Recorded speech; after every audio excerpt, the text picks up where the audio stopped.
এবার তাহলে আমার কথা বলি। আমার ইচ্ছা রাজ্যের পাচকের সঙ্গে আমার বিয়ে হোক, তাহলে যখন যা ইচ্ছা খেতে পারবো। হ্যাঁ, আর আমার ইচ্ছে কি জানিস, মহারাজের বিদেশ মন্ত্রীকে বিয়ে করা। তাহলে বেশ যেখানে ইচ্ছে সেখানে যেতে পারবো। ছোট, এবার তুই বল। আমার কথা শুনে তোমরা হাসবে দিদি। আরে বলি না, শুনি। আমার ইচ্ছা স্বয়ং রাজাকে বিয়ে করা। উজির কাল এই বাড়ির 3টি মেয়েকেই রাজপ্রাসাদে নিয়ে আসবে। আজ্ঞে মহারাজ। কাল রাতে তোমাদের মনের ইচ্ছে সম্বন্ধে যেসব কথাবার্তা বলছিলে সেগুলো আমি শুনেছি। সর্বনাশ! আমাদের গর্দান নেবেন না মহারাজ। আমাদের ভুল হয়ে গেছে মহারাজ। আমাকে ক্ষমা করুন মহারাজ, দিদিরা জানতে চেয়েছিল তাই ভুল করেছি মহারাজ। কিন্তু আমি তোমাদের মনের ইচ্ছা পূর্ণ করার জন্যই ডেকেছি। আসুন। তোমাদের বর আর আমি তোমার। কিন্তু মহারাজ, আপনি আমাকে। আমার তোমাকে পছন্দ হয়েছে।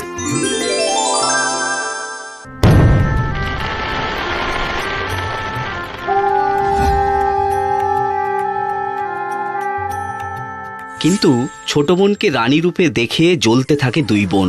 ছোট বোনের সুখ তাদের সহ্য হয় না, সারাক্ষণ ভাবে কি করে ছোট বোনের ক্ষতি করা যায়। একদিন সময় এলো। মহারাজ আমাকে পাঠালেন, আমাদের রানীমা গর্ভবতী। মহারাজের নির্দেশ, আপনারা দুজনে রানীমায়ের যত্নার্থীর জন্য আজ থেকে রানীমার সঙ্গে সঙ্গেই থাকবেন। আপনারা চলুন। নিশ্চয়, ও যে আমাদের আদরের ছোট বোন। আর বোনকে ভালো রাখাই তো দিদিদের কর্তব্য। চলো চলো।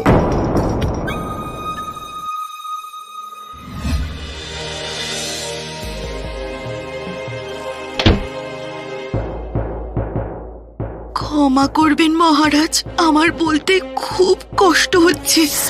আসলে আমার বোন একটি মরা বিড়াল ছানা প্রসব করেছে। কি? রানীর গর্ভে মরা বেড়াল ছানা? রাজ্যবাসী জানলে বাইরে যেন কোনো খবর না যায়। মহারাজ শান্ত হন, নিশ্চয়ই বিধাতার কোনো খেলা। আপনি প্রাসাদে চলুন।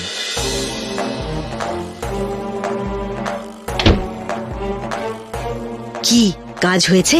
হয়েছে, এবার আসল কাজ। এই সন্তানকে নদীতে ভাসিয়ে আসতে হবে। রানী হবে, রানী।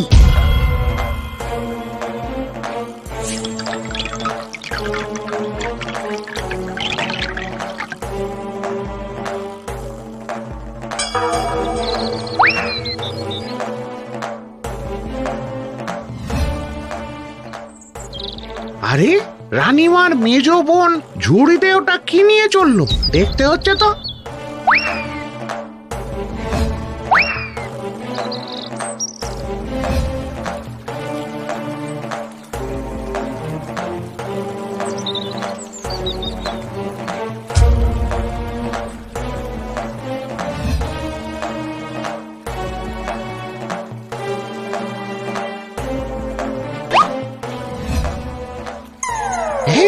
হায় হায় হায়, এই যে সদ্যজাত শিশু, তবে কি রানীমার সন্তান?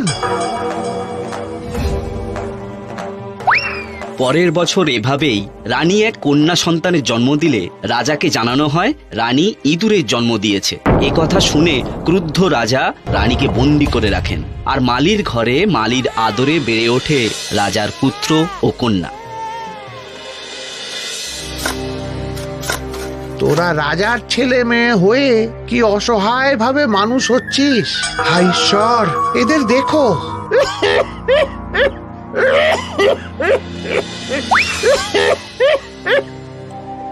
এই নাও বাবা, জল খাও।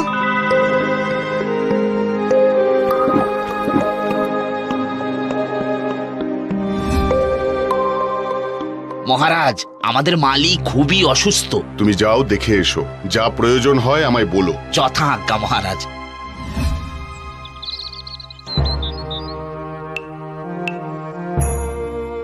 বাছারা, আজ একটা কথা তোমাদের বলে যাই। চুপ করো না বাবা, তোমার যে কষ্ট হচ্ছে। আজ না বললে যে আর বলা হবে না। আমি তোমার বাবা নই। বাবা, আমি তোমাদের কুড়িয়ে পেয়েছি। তোমার মা এখনো বেঁচে আছেন। মা, তোমরা রাজার সন্তান। রাজাকে মিথ্যে বলেছিল তোমার মাসিরা যে তোমাদের মা বিড়াল ইঁদুর প্রসব করেছিল। মানব গর্ভে কুকুর বেড়াল, আর রাজামশাই তা বিশ্বাস করলেন বাবা? আমাদের মা কোথায় বাবা? তিনি রাজবন্দী। তোমরা তোমাদের মাকে উদ্ধার করো। রাজাও কিন্তু তোমাদের সহজে সন্তান হিসেবে মানবেন না। বাবা, আমরা তাহলে কি করব? জানি না তোমরা তোমাদের অধিকার কি করে জয় করবে। তোমার মাকে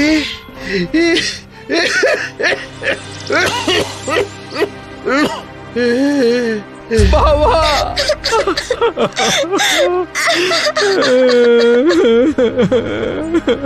কেঁদো না, প্রত্যেক মানুষকে একদিন না একদিন চলে যেতেই হয়। কিন্তু এখন আমাদের কি করে চলবে? আহা, ভেবো না বাছা। রাজামশাই উদার মনের মানুষ, উনি নিশ্চয়ই কিছু একটা ব্যবস্থা করবেন। আপাতত এই অর্থে তোমরা তোমাদের বাবার শেষ কাজ সম্পন্ন করো। চলি। দাদা,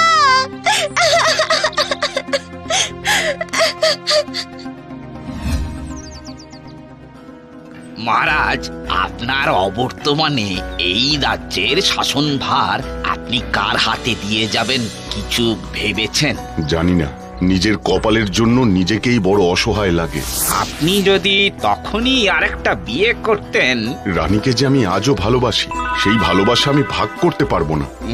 তাহলে রানীমাকে কেন কষ্ট দিচ্ছেন? প্রতিটা মানুষের কৃতকর্মের জন্য তার শাস্তি পাওয়া উচিত। মহারাজ, আরেকটি বিষয়। বলো। তাহলে মালির পুত্রকে রাজপ্রাসাদে একদিন আসতে বলি। নিশ্চয়ই, দেখি তার কাজের যদি একটা ব্যবস্থা করা যায়।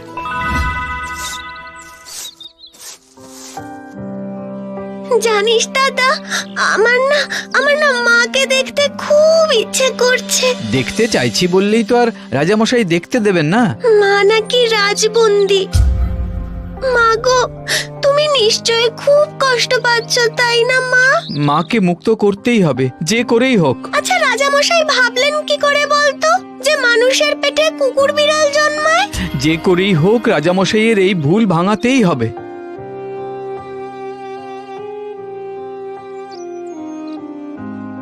আরে, প্রণাম উজির মশাই। এত সকালে হঠাৎ আপনি? হ্যাঁ, একটা সুখবর এনেছি। সুখবর? রাজামশাই তোমাকে রাজপ্রাসাদে ডেকেছেন, যদি একটা কিছু কাজ করে দেওয়া যায়। বেশ, চলুন। আচ্ছা, একটু দাঁড়ান, আমি ঘর থেকে আসছি।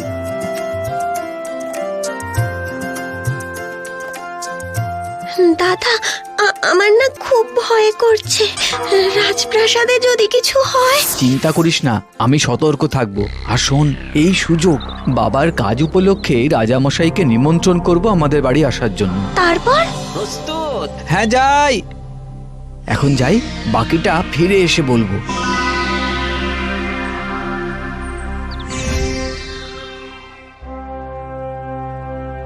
আহা আহা, কি মায়া, কি রূপ! আজ আমার সন্তান হলে এমনই হতো তার বয়স। মহারাজ, হ্যাঁ। আমাদের মালির পুত্র। হ্যাঁ, শোনো পুত্র, মন্ত্রীকে হিসাব নিকাশে সাহায্য করার জন্য একজন সহকারী চাই। তুমি কি পারবে? নিশ্চয়ই পারবো মহারাজ। বেশ বেশ। ক্ষমা করবেন মহারাজ, কাল আসলে বাবার কাজের শেষ দিন। তোমার যদি কিছু প্রয়োজন থাকে বলো পুত্র। মহারাজ, আমার একটাই নিবেদন, যদি আপনি কাল আমাদের বাড়ির নিমন্ত্রণ গ্রহণ করেন। নিশ্চয়ই পুত্র, আমি যাব। প্রণাম মহারাজ, আজ তাহলে আসি। এসো।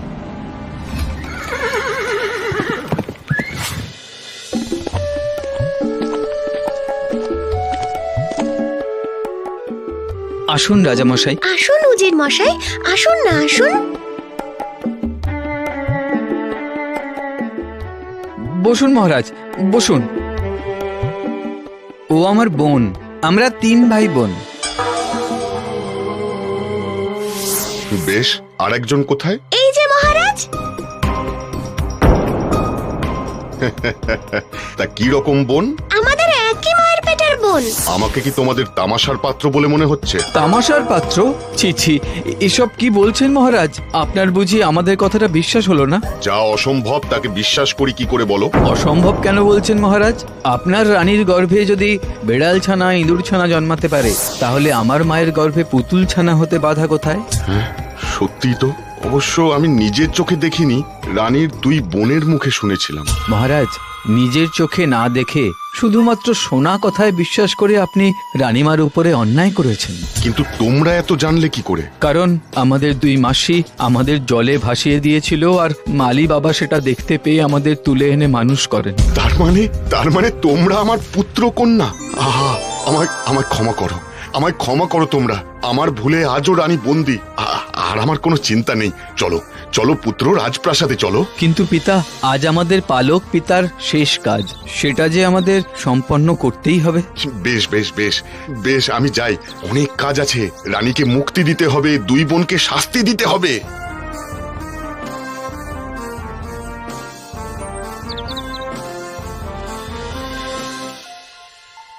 মা, বাছারা, আয়, আমার বুকে আয়, আয়।